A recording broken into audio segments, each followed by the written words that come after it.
What's up, guys? You ready to get swole? Today we're sitting down with my personal trainer, Gunnar. What's his last name? Moldrik? Yeah, Gunnar. I don't just call him GunnarMade.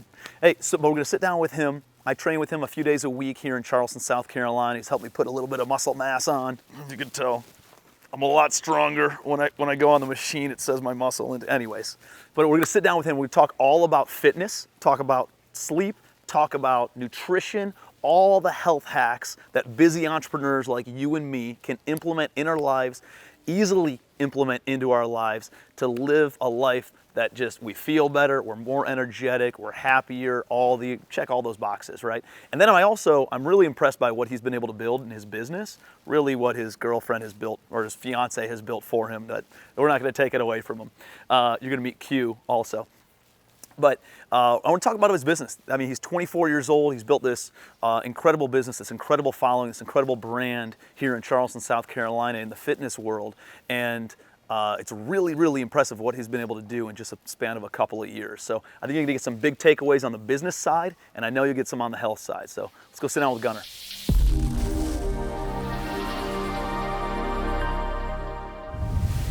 Gunnar, what's up, bro? What's up, Tim? Dude, welcome to Spill the Beans.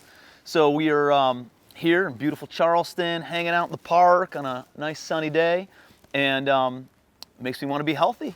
And so I thought, like, dude, let's sit down. Let's talk a little bit about health. Let's talk a little bit about fitness. Let's talk a little bit about the entrepreneurial journey also that you've gone on. So that's how I'd like to break it up. I want to spend about half this Spill the Beans episode on some health hacks that we can give to everybody who's watching on ways that they can, be more fit, eat healthier, live a healthier lifestyle, sleep better, have more energy, all that kind of stuff. And then spend the other half on your entrepreneurial journey of how you built your brand, how you built this multiple six-figure consulting business net to you, and at the age of 24. So, dude, let's start out with you. So you train my wife, Kate, and obviously now you train me. And so I spend 3 days a week with you. And I know some of these things, so I'm gonna set you up to kind of ask you some questions, and I'd love for you to answer to me, but you can talk to anybody in the camera too. But when you have a new client come to you and they say, "Hey Gunnar, I want you to train me," what are the audits, the audit items that you do when they come in? How are you figuring out where they are right now, and then understanding where they want to go in order to then create the roadmap to get there? How do you audit them right when they come in? So a big thing for me is I go right to the data. So I make all my clients get the Whoop watch. The Whoop watch is this little watch. If you don't have it, Tim wears the Oura ring. You want some type of wearable technology so you can track your sleep, your recovery, also see how many calories you're burning during your workouts, also just how many calories you burn at rest just through your day-to-day life. Because it's different for everybody. Somebody like Tim outside walking on the phone, answering calls, emails, is a lot different than Tim at his desk answering calls and emails. So that's a big thing, is just knowing exactly where you're starting, what your sleep looks like, what your recovery's looking like, and then from there. Hold on to that, because I think it's a great point. And I always talk about this in real estate, is like, and building a team and managing your team and all those things. It's like, dude, you cannot manage what you do not measure, right? And so same thing here with the wearable technology. Dude, I don't know that my sleep was poor last night if I don't have feedback from my Oura ring, right? Or from the Whoop watch. And I don't know how many calories I burned or how many steps I got in the day before during that workout in order to understand, how much I want to eat, or how much I shouldn't eat, or what I need to watch, or anything like that, because I don't have the data. By having the data, it gives you the quantifiable measurements. Now you can manage your health a lot better. And I would say the Whoop or the Oura ring are the top ones. All wearable technology is slightly off, but those are by far the most accurate. And then to go more into the data, you definitely need to get blood work. I know you've got tons of blood work over the years. Every 6 months you should be checking that. Things change, environmental factors change, stress changes, just life. You just always want to be checking in, making sure you're not letting anything go too far. What does that typically cost to do that? So I mean, you can do stuff either from like Inside Tracker or Thorne. I like Thorne, and you can get like a biological age test or like a full panel for like anywhere from $100 to $300. Thorne, Thorne. Yep, Thorne. Yep, Thorne. $100 to $300. I think $500 for the all-inclusive one, and it also tells you foods to take, supplements to take, and it's very easy for just entry level explaining what does that mean. Yeah, I've gone to some of the I don't even know what the hell they're called, but you know, Physicians or something? Yeah, one of these physicians' offices, expensive. and it's like $800. Yep. But dude, they give you a full panel. They just kept on taking blood, and I don't do well with blood, my own anyways. But I did that, and they, dude, every single thing. And I think that's really important because there's so many fads, there's so many new exercise techniques and strategies and fitness, and then on the dietary side of things, that's like, dude, which one is like legitimate? Which one should I actually focus in on, and which one should I pursue? And by doing the blood work and having the wearable technology, I think, again, it gives you the metrics and it gives you the actual scientific data behind it of saying, hey, you're on the right path, you're eating the right things, you're exercising the right way, you're sleeping the right way, and it gives you again the scientific stuff, which to me just gives me so much more confidence and comfort in knowing that I'm doing the right things. And I think a big thing for a lot of people is just eye-opening. I think most people think they're okay or they're not eating too bad, and then they get this blood work or they look at their scores in their Oura Whoop watch, and it's like their body's a dumpster fire, and it's like, shit, I got to make some serious changes if I want to stay healthy for my family, you know, feel good for work and all that stuff. Yeah.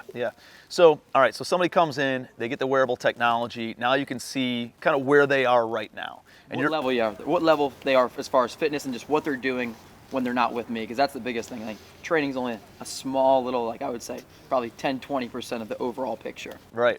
So what's the other 80-90%? I would say, I mean, sleep and nutrition go hand in hand. You got to have both dialed in. I would say that's 80% of it all. Yeah, and I think when we were sitting at the Legacy Summit, and Gunnar's a Legacy family member, and I had him up on a panel with Ben Azadi and Taylor Pereira, and they were answering all these different questions. And Ben said something. He's like, "Listen, dude, you can go however long you need to without working out. You can go 3 weeks without eating, Yeah, but you can fast for. But you can only go a couple of days without sleep." And so sleep is the most important. I thought that was really, dude, that makes a lot of sense. Sleep is most important. Second most important is your diet. And third most important is the fitness. I think a lot of people focus on the fitness. And they overdo it. They burn out their adrenals, but then like, you Right. know, as an entrepreneur, especially, you want to be like focused. You want to have memory. You want to have energy. Like, that's all sleep. That's when your body is repairing itself. So Yeah. that's crucial. Yeah, man. And I think, and that sleep, dude, it changes everything. And I think rest is one of those things too. Like, leaning into the rest, like if you get groggy at 2 o'clock or 3 o'clock, it might be a dietary or movement kind of thing. But at the same time, sometimes our bodies are just ready for that afternoon siesta. And if maybe you take a nap instead of crushing a coffee or something in order to get the rest that your body wants you to have, you know, and leaning into that. But the sleep thing, I think, is a big deal to make sure that you're getting, what is it? You need like 2 hours of REM and 2 hours of deep sleep, and that gives you the full recovery. You should be getting over 3 hours of restorative sleep between the two. Yeah. At least 3 hours. I mean, 5 is like, I got that last night and I feel incredible today. I mean, I don't even need coffee. You get 5 hours of restorative? That's not typical. I've started hacking with CBD, not like THC or anything like that, but it's been making me sleep like a rock. Really? That and tart cherry juice, yeah. Interesting. Yeah, usually I'm a 3 hours, 3.5. Yeah, I only sleep 7 hours. Yeah. It's like I'm go, but yeah, 5 hours last night and feel so much better. So let's talk about some of the sleep hacks. So you talked about CBD. Like if somebody wants more restorative sleep, they need more REM sleep, which is rapid eye movement. That's like when you dream.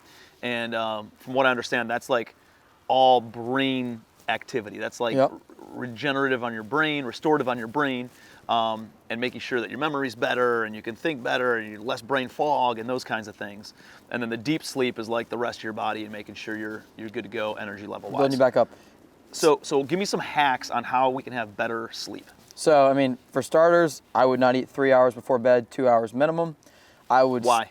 Why? Because whenever you eat food, it just rushes blood to the stomach, and you don't want the blood in your stomach when you go to sleep. Also, when you sleep, everything slows down as far as metabolism, everything. You don't want any of that happening. You want to focus on your sleep, not digesting food, none of that crap. Makes sense. Next thing is blue light, especially if you're an entrepreneur and you're always looking at your phone or laptop. You at least need to get blue light glasses. I wear those all the time at night, or just stop looking at your phone or TV screens 2 hours before bed. What's the one brand that makes those things all the time? Oh God, True Dark. True Dark. Yeah, I think True Dark is the one that Ben mentioned. Yeah, I have them. They're like, I have a yellow pair for during the daytime when I sit in front of a computer, and then a red pair at night, and it makes a big difference. Blocks out the blue light. Yep. So blocking out blue light. because that blue light will stimulate your brain, and it's going to take you longer to fall asleep, Yeah, and it just keeps not your brain more natural. active. Right. So you want to get away from the screens before bed. Don't watch TV before bed. Don't be looking at your phone before bed. Turn that off an hour, 2 hours, whatever, or make sure you're wearing these blue light blocking glasses. If you do happen to eat close to bed, because you know sometimes shit happens, I would just go for a little walk or just try and get the body moving. Sitting in an upright vertical position, you'll digest a little bit faster and better. What about exercising before bed? I know some people like work out late at night. Is that a good idea or a bad idea? At the end of the day, I mean, there's certain things you have to do for your lifestyle. So I would say working out is better than not working out, but that is not ideal, I would say. So better to work out in the morning? Morning to midday, everybody has different times just off their lifestyle. Again, the body is very adaptive. So I mean, if that's what your body's used to, I would not change it, but I always feel like I get better workouts like late morning, early afternoon. Yeah, I personally as long as I work out. don't eat in the morning. Like if I eat in the morning, then it'll throw off like my midday. But I like working out usually like late morning, early afternoon. yeah. So I think that's perfect. I'm more of like a noon person, noon or 1. Yeah. And then it's also things you can do is like magnesium. Everybody should be taking magnesium before bed. People like to take melatonin. There's a lot of studies that's actually not effective, and a lot of the melatonin you buy is super cheap and got a lot of chemicals and fillers in it, so you don't really know the exact ratio you're getting. And then I do tart cherry juice before bed. That also helps with getting some more quality deep sleep. And then I would say the final things is keep your air super cold. I like to stay right around 67, give or take 2 degrees each way. Helps keep the body cool. Get a weighted blanket, and then keep your phone at least 6 feet away from you. And probably turn on airplane mode so you don't have any EMFs going through the air. Yeah. I do that, but usually it's next to my friggin' head. But it's always on airplane mode. Yeah. But I need to put it farther away. And I don't sleep in that cold of air. But Yeah, the colder the something better. I should look at. I like the weighted blanket. It makes you feel nice and cozy. Right? No, it really makes you good. feel secure. Nice Good. security. It's good. All right, so that's sleep. Let's move on to the nutrition side of things. Yeah. So give me, like, you are a vegan, so you don't eat animal products at all, unless Yeah, unless you kill I it don't yourself, buy anything right? in the store. If I catch it or kill it, I'll eat it. I just don't believe in the sourcing in today's grocery stores. Even for a lot of the vegetables and stuff, there's just so much crap out there. So Meaning too many chemicals, too many byproducts, too much nonsense in the food, and that's why you just don't. yeah, why just you the stay away biggest from that. companies kind of run everything, and it's just everybody's trying to make a buck. There's not like local source, you know. Dude, I know some vegetarians and vegans, and they're very, the ones I'm thinking of, very like judgmental, right? Like, oh my gosh, you're eating meat. It's so unhealthy to eat red meat or to eat chicken or turkey or whatever else. And but then I see them put like, just dump salad dressing on their salads, Yeah. or they just slather mayo on a bunch of shit, or they eat a bunch of garbage, like Artificial meats, yeah. artificial processed foods and other stuff. And so I'm like, dude, is it really that unhealthy to eat meat versus what you're doing, or like what does that look like? So I understand though what you're saying. It's not about the meat itself; it's about how it's processed, how it's sourced, how it's fed. Growth hormones and all the other kind of nonsense that we hear about in the If you were going to eat meat or seafood, I would just go somewhere locally and get it sourced. Like find a local farm. Don't be going to the grocery stores. Just find somewhere local or somewhere more private. Yeah, I like that. Or go catch it yourself or hunt it yourself, right? Yeah, and eat in season. That's so. it. That's good. Okay, so from a nutritional standpoint, what would you say, when do you start eating? When do you not eat? Do you fast? Do you fast in the middle of the day? Do you fast in the morning, in the evening? Like we already talked about, don't eat within 3 hours of going to bed, but what else? Give me some other nutritional So like hacks. stable, you just need to hydrate. Most people don't drink enough water. Everybody should be drinking water. And then if you are working out, and even some people overhydrate, so I just like to put one thing of electrolytes, Elements, the brand I use, or Nectar. It's just a little hydration tablet in your water. That way you don't cramp. It's got like potassium, magnesium, a couple other minerals, some salt. That's just a staple. So after nutrition, then I would just dive into like intermittent fasting. That's another thing anybody can do. Be careful with this. Like some people I think stress that like they have to be perfect. Again, every day is different. Like, are you fasted today? Did you fast? I haven't eaten other than coffee. Yeah, so like, you probably don't always fast. Sometimes you eat before workouts. So I think you got to listen to your body with fasting, but like 16 hours fast, 8-hour eating window. So like for me, typically I try to eat between 10 and 6 because I'm always trying to go to bed between 9 and 10. Stop about 3 hours before bed eating. And then I always try at least when I wake up to go 3 hours without eating. And what's the value in that? Like why fast? Well, Well, one, it limits the amount of calories you're taking in because That's you're a big like, well, you know, you're not having an extra breakfast or late night snack, so you're limiting that initially. And I think by fasting, you're just more conscious about what you're eating inside that eating window as well. But like, what does not eating for 16 hours do for your body and for your Well, so for the 8-hour eating window, though, real quick with the calories, I mean, it's really hard to eat all your calories if you're eating whole foods. So it's really good for weight loss. But then back to the 16 hours of not eating, you're going to have better sleep. You're going to have more energy, more mental clarity. Also, you don't have to think about, you know, what am I eating? You can focus on work and all those things. And it also gives the body a time to like really focus on processing everything, recovering, breaking down, not digesting and throwing blood in the stomach. Because it's not drawing all the blood to your belly, which consumes so much energy, right? Yeah, it takes the energy mental away from clarity everywhere else. is the biggest thing that you're going to see fasting, as well as the benefit of the calories. Yeah. I usually don't, you know, the only thing that I have, like especially on filming days or at events and stuff, is usually I'll just do coffee in the morning in order to not eat for that reason. I feel just like I'm more clear and like I'm more on top of things. I get a little bit groggy or something if I eat before stuff like this. So yeah, I think that's critical. I think going back to the water, that's a really important thing that I've realized. Like sometimes I feel hungry, but I'm not really hungry, dude. I'm just thirsty. Yeah, that's a big misconception. You're right. And I crush a glass of water, and then I'm like good to go, you know. And so I don't drink enough water. Really, if your pee's not clear, you're not drinking enough water, right? And then that's the thing too. Some people will over analyze the water, drink too much water. It's always clear, and they're not getting enough minerals, so they'll cramp up easier and all that. So just throwing one of those mineral tablets a day really helps. So I do the they're called trace minerals, and there's like a couple of drops that I put in because I have the filtered water. I put a whole house water filtration system on, because one of those things is like, dude, people don't realize that you're bathing in water that comes from the city, right? But at the same time, dude, the city filtration system doesn't take out like chemicals and some of the drugs that there's fluoride, and fluoride's banned in a lot of other countries. Fluoride, dude, there's like medication that people flush down the toilet, and then that cannot be pulled out unless you have like a really, really good filtration system on your house. But the city doesn't do that. I've heard, you know, like birth control pills and those chemicals in the water, and that's all coming through. Not to mention, you know, you live in a city like Charleston with old ass pipes, and there's lead coming. There's all types of shit. Right, like there's all these things that seep into the water. So I have a whole house water filtration system that fucking does reverse osmosis, and it's got like light radiation, and all this other shit, kills everything that comes through. You know, another one's like chemicals that people spray on their lawns, and sometimes that can seep into the 100%. pipes. And so it eliminates all that stuff. But then it also eliminates any sort of natural minerals and things that are in the water as well. So that's why we had the trace mineral drops in too. But I like the packets. Kate uses the packets a lot too. Yeah, and then as far as if you can't get a home filtration system, I use the Berkeley.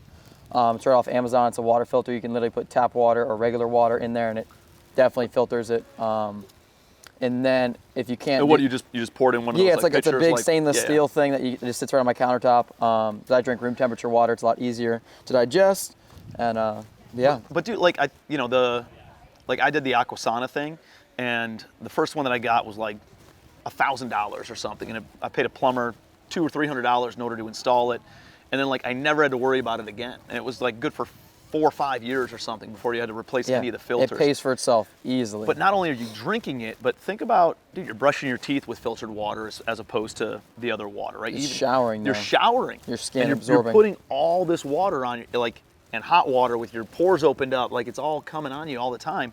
Every single day you're taking a shower, taking a bath, or bathing your kids in it.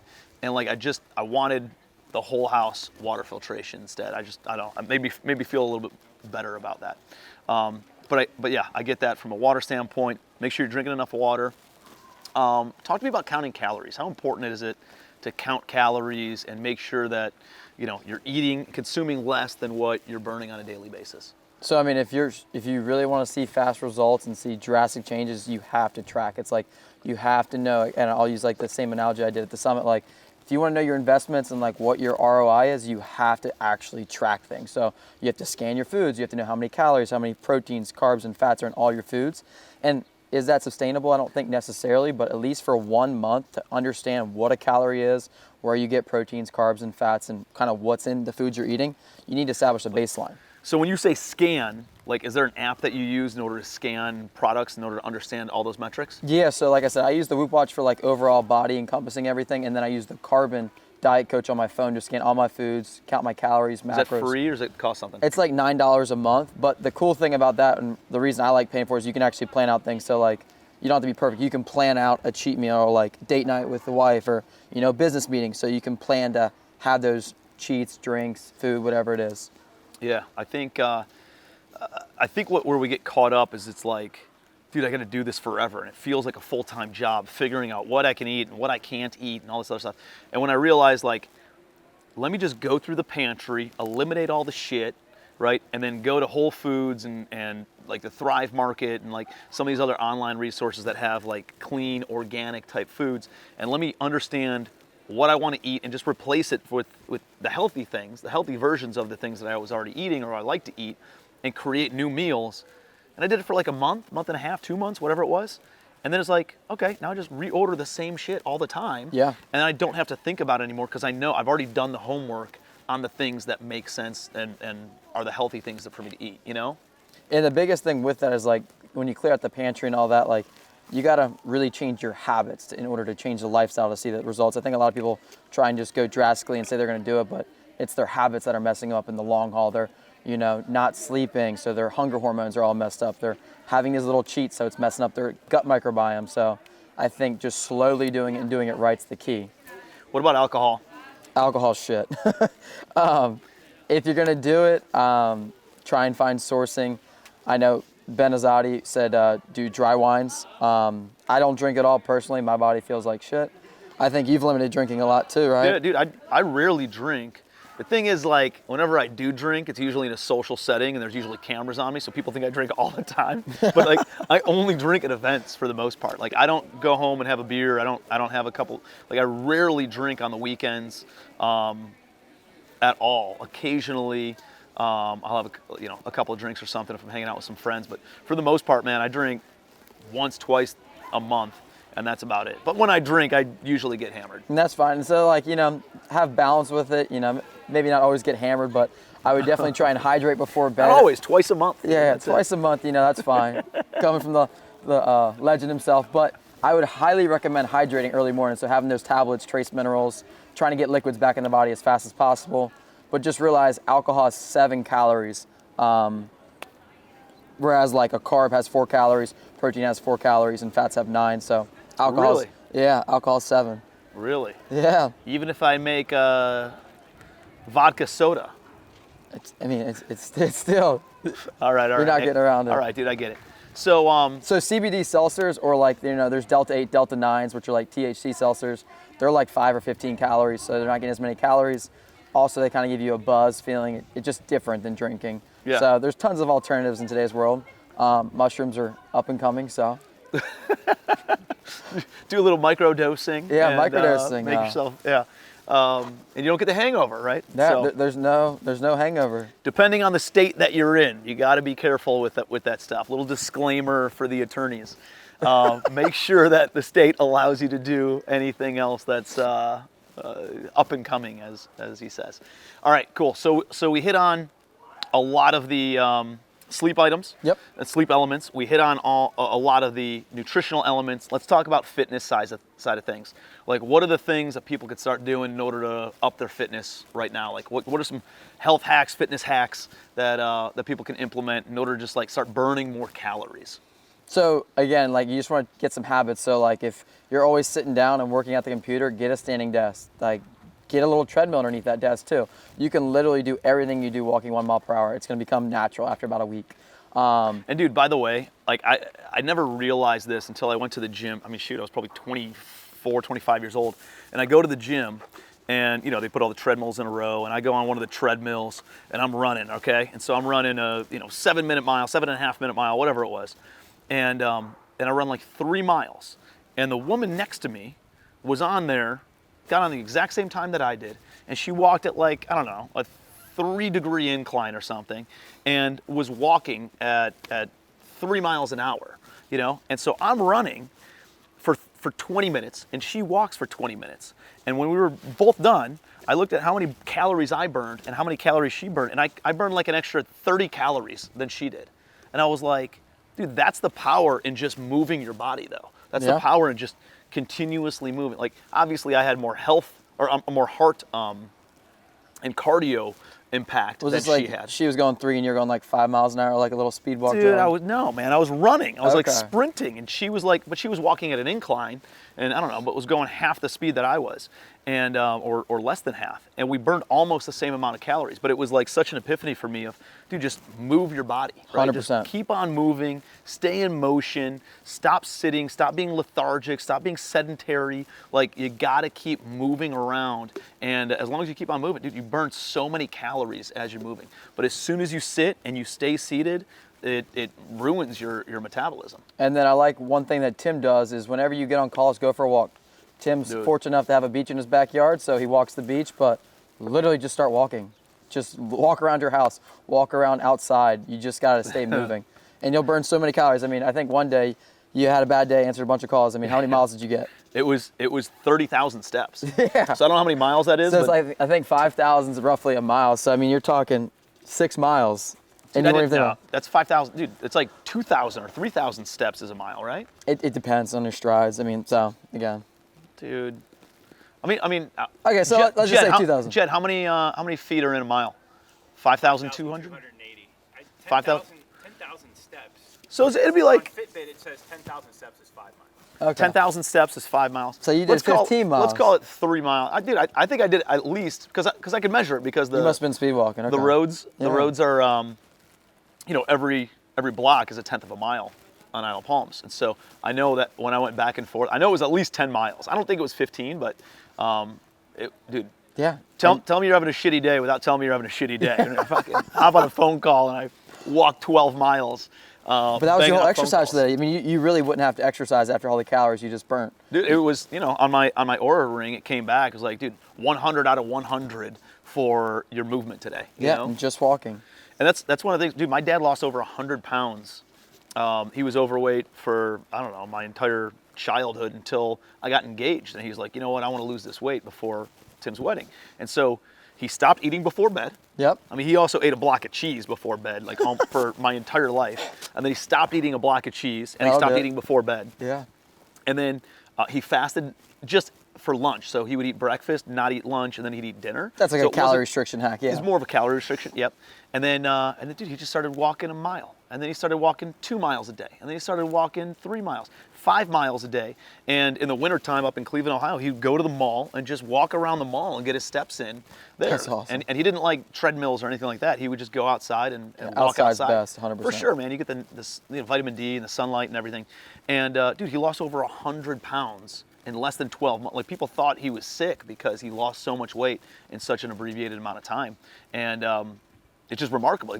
It's a testament to moving your body and just restricting, the shitty foods and the shitty stuff that we're putting into our bodies. Yeah, so back to walking. So I think standing desk, number one. Number two, answer all calls while walking or doing some type of movement. Yeah. Even if you're just fiddling, like just standing in the room, just stand, don't sit. Yeah. The third hack that I really like that I've started doing is just park far away from wherever you're going. Like whenever you go to the grocery store, park at the very end. You have to walk back and forth. It's a couple extra minutes, but you're getting your steps in, and you don't even think about it. And when it becomes a habit. You see the people driving up and down the aisle waiting for the front spot, man. Yeah. You're like, dude, just friggin' park and walk inside. And you'll be shocked how many extra steps you get, especially if you're one of those people that's always running errands and going places. If you park far and start walking, dude, it really adds up, especially weekly and monthly. And when you look at the big year overall picture, it's pretty exponential. Yeah, that's a good point because you walk an extra mile a day. Over the course of a year, dude, that's an extra 365 miles you walked. Yeah, and it's a habit. Just because you parked a little bit further away. Think about it. It's just natural. Like, you're parking back there and you're walking. It's not like, oh, this is exercise or this is some task you have to do. Yeah, I love that, man. That's good.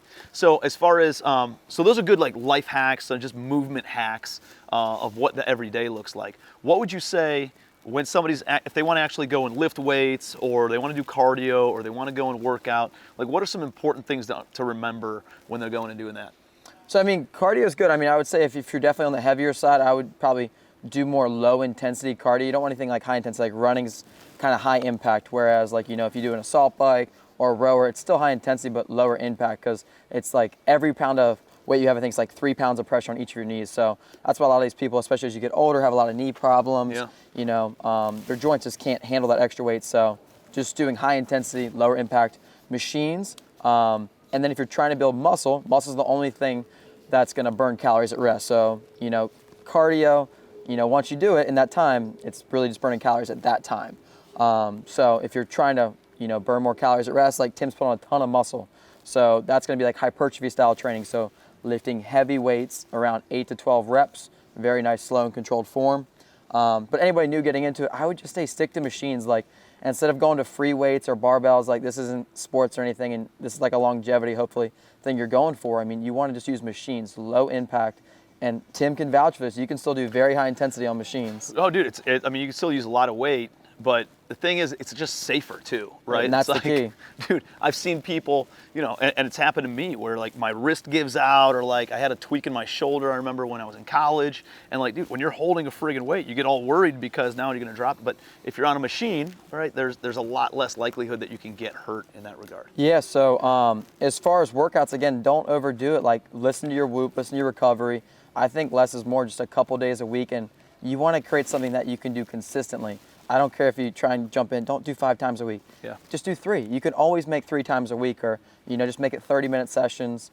Like I said, stick to the machines, and then if you don't, most people should have access to a trainer. Like go get a couple sessions, get your form down, then just do at-home workouts or hotel workouts. But I'm big on mentors, coaches, so you just need to see the people. Like get the recipe, get the hacks, and then just follow and execute. Yeah, I think you know, I like what you ended on there, which is the accountability of having a coach, the accountability, right? Because I can assure you I don't work out as hard when I work out by myself as I work out when I work out with you, right? Yeah, and it's like more fun in my too. ear, like, dude, come on, man, you can push harder, like let's go, you can do hard things, like keep moving, and that alone. This guy's competitive too. keeps you- That's not why. He's just competitive. yeah, but there's definitely an accountability factor of like, dude, I'm not stopping when I do this plank, right? Because I'm not going to let somebody else. And working out with a partner, like Jed's over here, we went to high school or college together, and we would go and work out all the time. Jed, how often did we work out in college, dude? At least 2 or 3 times a week. Dude, Yeah. like we would, and then I'd be working out with Edwards or Supik or whoever else, and like we worked out like 6 days a week, but we always worked out together, and that always allowed us to push a little bit harder. Yeah. And so the camaraderie, the community. yeah, It's man, just- finding somebody to work out with, I think, is such an integral part. And if you don't have somebody, dude, pay for a professional, pay for somebody else to coach you and mentor you on the health side of things, the same way that you do for business and finance. So I think that's a critical component. So it's all good stuff, man. Gave so much value, went a lot longer than I thought. But what I want to do is I want to share a little bit about, I want to switch gears and share a little bit about your story. I think what you've accomplished is very, very impressive. Dude, I didn't make 6 figures until, I don't even know, 2014. And so I was like 29, I think, before I ever made 6 figures, at least, something like that. And you've got a company or a coaching consulting business that nets you multiple 6 figures a year straight out of college, and an amazing brand. You got a wait list of all these people who want to pay you top dollar in order for you to train them, and you're telling people no, right? More so than Yeah. anything else, Sadly. because you see other opportunities and you're looking at other things to scale. So tell me a little bit about like how you started building that brand. Like how did you start on the entrepreneurial journey, and how have you been able to build the brand that you've built? So like, again, I'm in the fitness industry. Just real quick, when I was little, I was overweight, and basically I got a trainer for my 16th birthday, 8 sessions, transformed my life. Went from like sitting the bench to being captain of my football team the next year. So I became super like in tune with fitness, health, and all that. Fast forward, go to college, was at the Citadel, had a full military scholarship, mechanical engineer, thought I was gonna create my own workout equipment devices, because again, I was just super attracted to fitness and just everything it did to me. And I was away in Knoxville, scored #1 out of like 3,000 kids on a little physical fitness test. So I had all these kids come to me like, what do you do? What are the secrets? And this time I wasn't a trainer or anything. I literally created a little PDF, Microsoft Word document. How old are you? 20 years old? I then? was just turned 20, and I copy pasted everything I did, threw it in a little PDF, and I sold it for $60. And dude, I was selling like 30 a month plus. Like, I think there were some months I was making like 3,000. I don't come from money. I come from like a single mom, so like money was like it was super cool to be making that much. So I'm sitting there at sophomore year, and I'm making like $3,000 a month, maybe $4,000. And I'm like literally just going to my classes, bartering with kids in class, like, hey, help me out with my homework. I'll give you a free workout program. This went on forever. And then I started training one of the colonel's wives. Then it turned into me training a couple of the colonel's wives at the school. And then they let me literally can't really leave school, so they gave me access to sneak out. So I'd run downtown to Colonial Lake, which is a little lake in downtown Charleston, and I trained all these little moms around the lake. I would change at their house to like non-Citadel clothes. And this went on for a while, and before I knew it, I was literally in my junior year, still living on campus, and I was making like $5,000 or $6,000 a month, and I was like, holy smokes. And I'm going to school for engineering, and I'd Google the salary, it's like 60, 80K. At 20, 21 years old. No, I was still 20 at this time, still 20. And I was like, man, okay. So anyways, I get in trouble at school because you can't have a job there. Somebody finally found out what I was doing. The colonels couldn't protect me. So I took off a whole semester off school, and I gave myself to April 14th. This is like in the fall, so right around Christmas is when I dropped out. And I gave myself to April 14th, my 21st birthday. I was like, I'm not gonna go back to school if I can, make $100,000. But of course I couldn't make $100,000 that short time. So my goal was $8,333 a month, which is $100,000 a year. Right. And it was like April 14th, or actually April 15th. It went over like 15 minutes. I stayed up really late that night, and I broke my last sale to get like, $50. I was like at, 8,300. And I was like, man, I gotta make, and I hit it. And ever since that day, I promised I canceled school. I paid back my military scholarship, and I went for it. And I would say the biggest things that changed my life is getting mentors, board of advisors, and then if most of you don't know, Q, that's my partner, having a partner beside you that makes you better, pushes you. And also she does hold my hand on a lot of the technology stuff. I'm not big into technology or tech, Instagram and all that. So she owns Legacy Digital, phenomenal company. Highly recommend checking it out. And basically from just having that board of advisors, mentors, significant other, it's just having that push and support and community is completely transformed everything. Yeah, man. Well, I mean, you found this niche of essentially training high net worth housewives, right? Like, yeah. And there's a lot of rock star like entrepreneurs and stuff, like female entrepreneurs, but really this what would you say, 30 to 50 years old is typically like 30 to 50 is who you train. People who make money, or they're married to somebody who makes money, and they're like very ingrained into the health space, and that has then and dude, and here's the important part is, like, I was on a call yesterday with some guy, a different mastermind that I'm a member of, and the guy's like, dude, I just, like, everybody who comes to me, man, they're all broke, and I can't sell something to somebody who's broke, and that's because he caters to broke people. He's always telling us broke stories to broke people, and then broke people come to him and they don't have any money to spend, and so he can't sell anything, and even though he's got an amazing product, amazing coaching platform, amazing story behind him, and is doing some incredible things, you can't, like, dude, when you hang out with a bunch of broke people, dude, nobody has money. And the differentiator for you is, and I don't know if this was intentional or you kind of fell into it, but either way, it's an important thing to just realize and become aware about, is like, you hung out with people who had money, right? You hung around people who had capital, and you're hanging out with people who live in downtown Charleston, where all the houses are $1 million plus, or you're hanging out in Old Village of Mount Pleasant, which all the houses are multiple millions of dollars. And those people talk, and those people hang out, and you don't need that many people paying you $100 an hour for training sessions in order to then hit six figures or multiple six figures, and especially when you start pairing people up and you realize one-on-one, everybody thinks they want one-on-one training or mentorship. Dude, put three people together, and it creates a competitive edge, creates an accountability. Nobody wants to be the third wheel is what I say with that science. So. Yeah, man.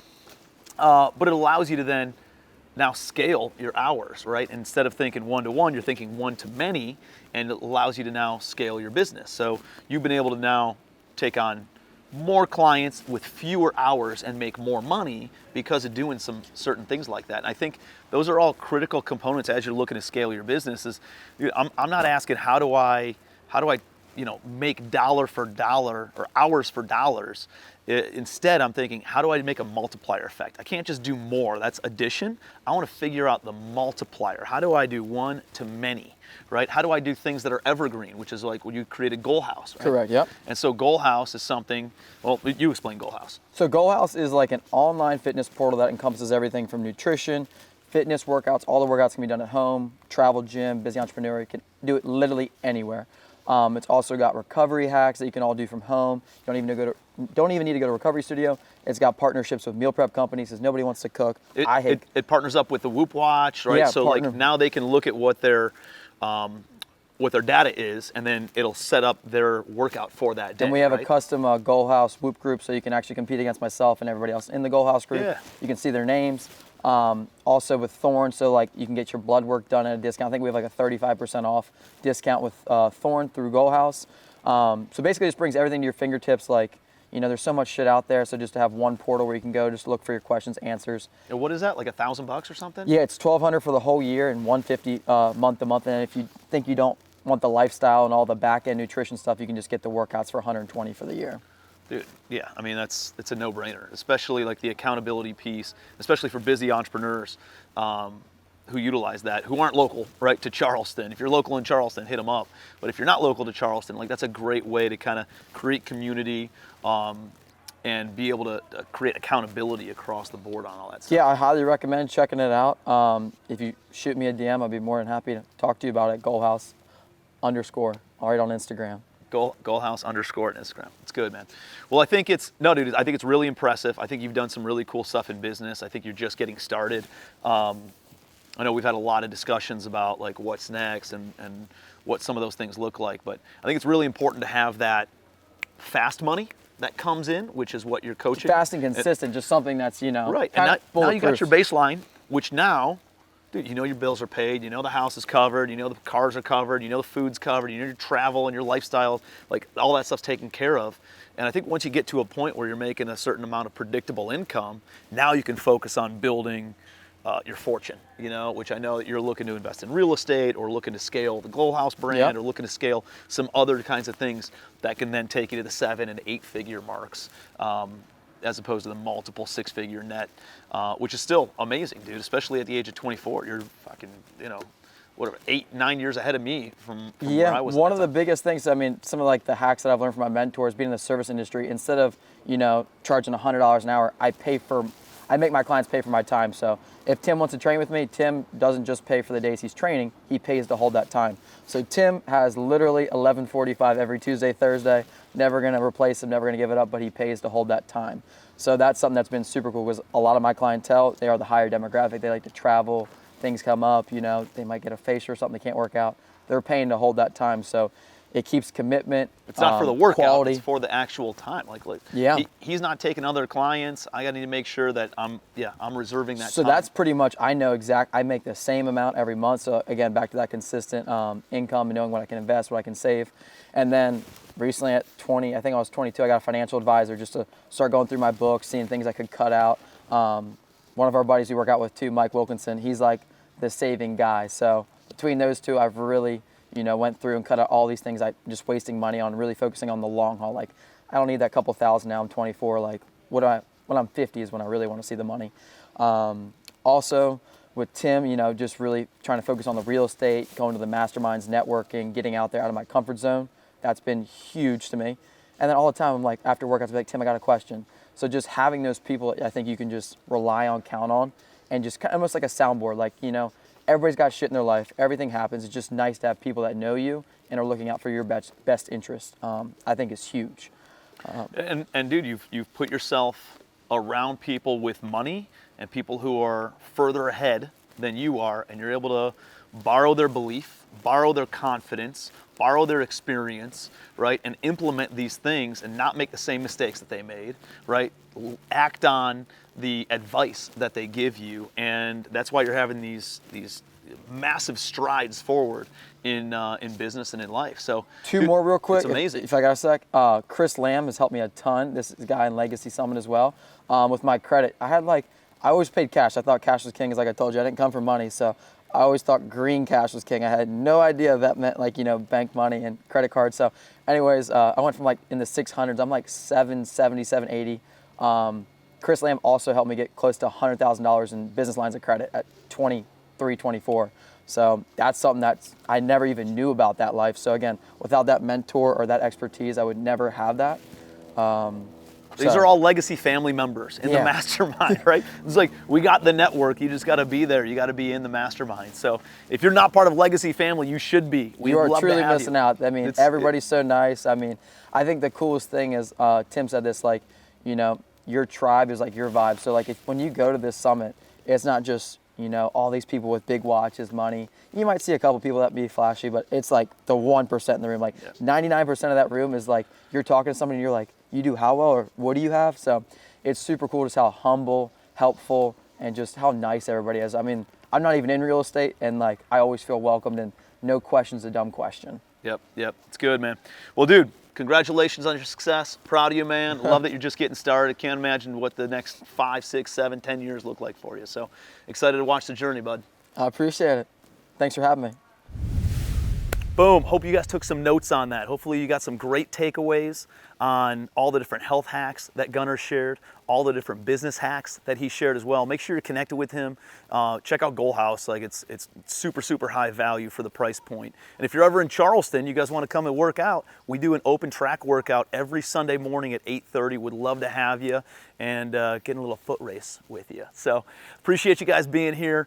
Make sure you like the video. Please give me your biggest takeaway in the comment section below, and share this with somebody else who would get some good value out of it. So appreciate you being here. Until next time, I'll see you on Spill the Beans.